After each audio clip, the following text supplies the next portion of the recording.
ప్రధాని ప్రమాణ స్వీకారానికి వెళ్లకుండా దాన్ని స్కిప్ చేశారు అని ఒకటి అనుకుంటున్నాం. కానీ ఏఐ ఇంపాక్ట్ సమ్మిట్ ఈరోజు న్యూఢిల్లీలో జరుగుతున్న 16 నుంచి 20 దాకా జరుగుతున్న సమ్మిట్ అంటే నరేంద్ర మోడీ గారు తన జీవితంలోనే భారతదేశానికి ఒక 1000 సంవత్సరాల్లో వచ్చిన ఒక అద్భుతమైన అవకాశాన్ని, అంటే చరిత్రను తిరగరాస్తున్నారని చెప్పవచ్చు అనమాట. అంటే భారత చరిత్రను తిరగరాసే ఒక అత్యున్నతమైన సందర్భం ఈరోజు నరేంద్ర మోడీ గారికి వచ్చింది. ఏంటి ఇంత లోతైన కారణం ఉందా అంటే ఎస్ అండ్ ఇంత లోతైన కారణం ఉంది. ఎందుకంటే ఈ ఆర్టిఫిషియల్ ఇంటెలిజెన్స్, కృత్రిమ మేధ అనేది ఈ 4th ఇండస్ట్రియల్ రెవల్యూషన్,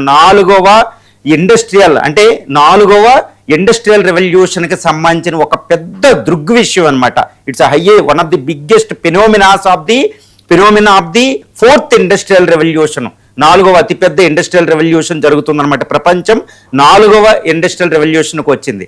మొట్టమొదటి ఇండస్ట్రియల్ రెవల్యూషన్, 2వ ఇండస్ట్రియల్ రెవల్యూషన్, 3వ ఇండస్ట్రియల్ రెవల్యూషన్లో భారతదేశం విజయం సాధించలేకపోయింది. మనకుండే అవకాశాన్ని వాళ్ళు పట్టుకుపోయారండి. ఇప్పుడు నరేంద్ర మోడీ గారు 4th ఇండస్ట్రియల్ రెవల్యూషన్ ఈ కృత్రిమ మేధ ద్వారా భారతదేశం జారిపోకుండా చరిత్రను తిరగరాస్తున్న ఒక అద్భుతమైన ఒక పెద్ద సందర్భం అండి. అంత చాలా ఇంపార్టెంట్. అందుకని వికసిత్ భారత్, డెవలప్డ్ నేషన్ భారతదేశం ఇటు చైనా, అమెరికాలను దాటేసి ఒక అత్యున్నతమైన డెవలప్డ్ కంట్రీ అవ్వాలంటే ఒకే ఒక సాధనం, there is only one means is AI, artificial intelligence అనమాట.